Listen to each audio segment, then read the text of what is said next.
बघा चौरसाचं क्षेत्रफळ किती आहे? 100 दिलेलं आहे. 100 क्षेत्रफळ दिले 100 चौरस मीटर. परिमिती माहीत नाही, काढायची आपल्याला किती असेल माहीत नाही. मग चौरसाचं क्षेत्रफळ दिलेलं आहे म्हणजे चौरसाच्या क्षेत्रफळाचं सूत्र काय आहे पहा बरं. चौरस क्षेत्रफळचं सूत्र काय आहे? चौरस क्षेत्रफळ ठीक आहे, इथंच आहे ना. चौरसाच्या क्षेत्रफळाचं सूत्र पाठ नाही का?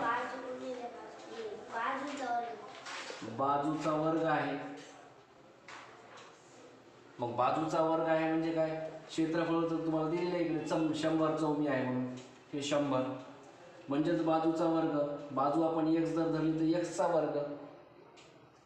मग हा वर्ग आणि ते 100 आहे म्हणजेच हा जर वर्ग काटायचा असेल हे कटते तेव्हा जर याच्यामध्ये याला वर्गमुळात घ्या 100ला. मग 100चं वर्गमूळ सांगा. धाव 100 है ना. इथे x लिहूया. धाव 100 हे आलं उत्तर. ह्या 100चं वर्गमूळ 10 आहे म्हणजे x बरोबर 10 म्हणजेच x म्हणजे काय? बाजू. मग बाजू किती आली? 10 काय आली? 10 मीटर आहे. बाजू काय आली? 10 मीटर. मग बाजू 10 मीटर आली म्हणजे आता काय करायची आपल्याला? परिमिती काढायची आहे. बाजू मिळाली आपल्याला.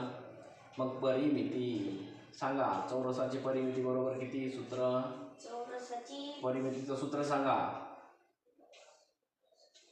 चौरसाचे क्षेत्रफळ. अरे बावळटा, परिमिती चौरसाची परिमिती सांग. 4 गुणिले बाजू. मूर्ख, परीक्षा जवळ आल्या तरी आणखी ध्यानातच राहिलं नाही. 4 गुणाकारामध्ये बाजू ही परिमिती झाली.